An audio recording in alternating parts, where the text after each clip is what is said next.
1.5 साल के अंतराल के बाद करतारपुर साहिब कॉरिडोर अब फिर से खुल गया है। साथियों, गुरु नानक जी ने कहा है, बीच दुनिया सेवी कमाइए त दरगिह बेसन पाइए। यानी संसार में सेवा का मार्ग अपनाने से ही जीवन सफल होता है। हमारी सरकार इसी सेवा भावना के साथ देशवासियों का जीवन आसान बनाने में जुटी है। न जाने कितनी पीढ़ियां जिन सपनों को सच होते देखना चाहती थी, भारत आज उन सपनों को पूरा करने का भरपूर प्रयास कर रहा है। साथियों, अपने 5 दशक के सार्वजनिक जीवन में मैंने किसानों की परेशानियों को, उनकी चुनौतियों को बहुत करीब से देखा है, महसूस किया है। इसलिए जब देश ने मुझे 2014 में प्रधानमंत्री के रूप में सेवा का अवसर दिया, तो हमने कृषि विकास, किसान कल्याण को सर्वोच्च प्राथमिकता दी। साथियों, इस सच्चाई से बहुत लोग अनजान हैं कि देश के 100 में से 80 किसान छोटे किसान हैं। उनके पास 2 हेक्टेयर से भी कम जमीन है। आप कल्पना कर सकते हैं, इन छोटे किसानों की संख्या 10 करोड़ से भी ज्यादा है। उनकी पूरी जिंदगी का आधार यही छोटी सी जमीन का टुकड़ा है। यही उनकी जिंदगी होती है। और इस छोटी सी जमीन के सहारे ही वो अपना और अपने परिवार का गुजारा करते हैं। पीढ़ी दर पीढ़ी परिवारों में होने वाला बंटवारा इस जमीन को और छोटा कर रहा है। इसलिए देश के छोटे किसानों की चुनौतियों को दूर करने के लिए हमने बीज, बीमा, बाजार और बचत, इन सभी पर चौतरफा काम किया।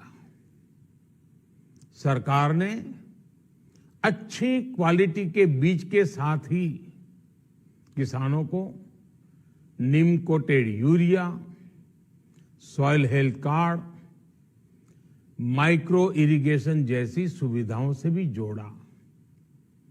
हमने 22 करोड़ सॉइल हेल्थ कार्ड किसानों को दिए और इस वैज्ञानिक अभियान के कारण एग्रीकल्चर प्रोडक्शन भी बढ़ा। साथियों, हमने फसल बीमा योजना को अधिक प्रभावी बनाया। उसके दायरे में ज्यादा किसानों को लाए। आपदा के समय ज्यादा से ज्यादा किसानों को आसानी से मुआवजा मिल सके, इसके लिए भी पुराने नियम बदले। इस वजह से बीते 4 साल में 1 लाख करोड़ रुपए से अधिक का मुआवजा हमारे किसान भाई बहनों को मिला है। हम छोटे किसानों और खेत में काम करने वाले श्रमिकों तक बीमा और पेंशन की सुविधाओं को भी ले आए। छोटे किसानों की जरूरतों को पूरा करने के लिए सीधे उनके बैंक खातों में 1,62,000 करोड़ रुपए ट्रांसफर किए, सीधे उनके खाते में। साथियों, किसानों को उनकी मेहनत के बदले उपज की सही कीमत मिले, इसके लिए भी अनेक कदम उठाए गए। देश ने अपने रूरल मार्केट इंफ्रास्ट्रक्चर को मजबूत किया। हमने एमएसपी तो बढ़ाई ही, साथ ही साथ रिकॉर्ड सरकारी खरीद केंद्र भी बनाए। हमारी सरकार द्वारा की गई उपज की खरीद ने पिछले कई दशकों के रिकॉर्ड तोड़ दिए हैं।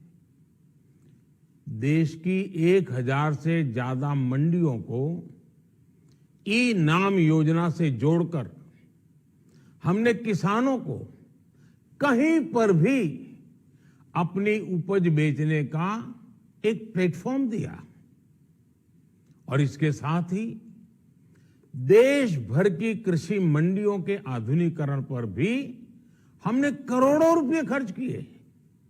साथियों, आज केंद्र सरकार का कृषि बजट पहले के मुकाबले 5 गुना बढ़ गया है। हर वर्ष 1.25 लाख करोड़ रुपए से अधिक कृषि पर खर्च किए जा रहे हैं। 1 लाख करोड़ रुपए के एग्रीकल्चर इंफ्रास्ट्रक्चर फंड के माध्यम से गांव और खेत के नजदीक भंडारण, इसकी व्यवस्था, कृषि उपकरण जैसी अनेक सुविधाओं का विस्तार, ये सारी बातें तेजी से हो रही है। छोटे किसानों की ताकत बढ़ाने के लिए 10,000 एफपीओ किसान उत्पादक संगठन बनाने का अभियान भी जारी है। इस पर भी करीब 7,000 करोड़ रुपए खर्च किए जा रहे हैं। माइक्रो इरिगेशन फंड के आवंटन को भी 2 गुना करके 10,000 करोड़ रुपए कर दिया गया है। हमने क्रॉप लोन भी 2 गुना कर दिया, तो इस वर्ष 16 लाख करोड़ रुपए हो जाएगा। अब पशुपालकों को मछली पालन से जुड़े हमारे किसानों को भी किसान क्रेडिट कार्ड का लाभ मिलना शुरू हो गया है। यानी हमारी सरकार किसानों के हित में हर संभव कदम उठा रही है, लगातार एक के बाद एक नए कदम उठाती जा रही है। किसानों की आर्थिक स्थिति सुधरे, उनकी सामाजिक स्थिति मजबूत हो, इसके लिए पूरी ईमानदारी से काम कर रही है। साथियों, किसानों की स्थिति को सुधारने की इसी महाअभियान में देश में 3 कृषि कानून लाए गए थे। मकसद ये था कि देश के किसानों को, खासकर छोटे किसानों को और ताकत मिले, उन्हें अपनी उपज की सही कीमत और उपज बेचने के लिए ज्यादा से ज्यादा विकल्प मिले। बरसों से ये मांग देश के किसान, देश के कृषि विशेषज्ञ, देश के कृषि अर्थशास्त्री, देश के किसान संगठन लगातार कर रहे थे। पहले भी कई सरकारों ने इस पर मंथन भी किया था। इस बार भी संसद में चर्चा हुई, मंथन हुआ और ये कानून लाए गए। देश के कोने कोने में कोटि कोटि किसानों ने, अनेक किसान संगठनों ने इसका स्वागत किया, समर्थन किया। मैं आज उन सभी का बहुत बहुत आभारी हूं, धन्यवाद करना चाहता हूं। साथियों, हमारी सरकार किसानों के कल्याण के लिए, खासकर छोटे किसानों के कल्याण के लिए, देश के कृषि जगत के हित में, देश के हित में, गांव गरीब के उज्जवल भविष्य के लिए पूरी सत्यनिष्ठा से, किसानों के प्रति पूर्ण समर्पण भाव से, नेक नियत से ये कानून लेकर आई थी। लेकिन इतनी पवित्र बात, पूर्ण रूप से शुद्ध किसानों के हित की बात, हम अपने प्रयासों के बावजूद कुछ किसानों को समझा नहीं पाए। भले ही किसानों का एक वर्ग ही विरोध कर रहा था, लेकिन फिर भी ये हमारे लिए महत्वपूर्ण था। कृषि अर्थशास्त्रियों ने, वैज्ञानिकों ने, प्रगतिशील किसानों ने भी उन्हें कृषि कानूनों के महत्व को समझाने का भरपूर प्रयास भी किया। हम पूरी विनम्रता से, खुले मन से उन्हें समझाते रहे। अनेक माध्यमों से व्यक्तिगत और सामूहिक बातचीत भी लगातार होती रही। हमने किसानों की बातों को, उनके तर्क को समझने में भी कोई कोर कसर बाकी नहीं छोड़ी। कानून के जिन प्रावधानों पर उन्हें ऐतराज था, सरकार उन्हें बदलने के लिए भी तैयार हो गई। 2 साल तक हमने इन कानूनों को सस्पेंड करने का भी प्रस्ताव दिया। इसी दौरान ये विषय माननीय सर्वोच्च न्यायालय के पास भी चला गया। ये सारी बातें देश के सामने है, इसलिए मैं इनके अधिक विस्तार में नहीं जाऊंगा। साथियों, मैं आज देशवासियों से क्षमा मांगते हुए सच्चे मन से और पवित्र हृदय से कहना चाहता हूं कि शायद हमारी तपस्या में ही कोई कमी रही होगी, जिसके कारण दिए के प्रकाश जैसा सत्य कुछ किसान भाइयों को हम समझा नहीं पाए। आज गुरु नानक देव जी का पवित्र प्रकाश पर्व है। ये समय किसी को भी दोष देने का नहीं है।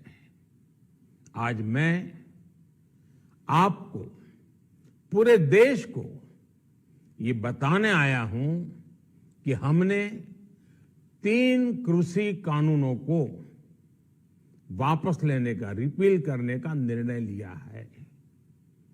इस महीने के अंत में शुरू होने जा रहे संसद सत्र में, इसी महीने में, हम 3 कृषि कानूनों को रिपील करने की संवैधानिक प्रक्रिया को पूरा कर देंगे।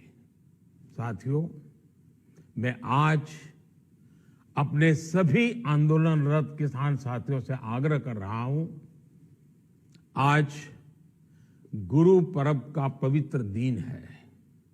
अब आप अपने अपने घर लौटे, अपने खेत में लौटे, अपने परिवार के बीच लौटे। आइए एक नई शुरुआत करते हैं, नए सिरे से आगे बढ़ते हैं।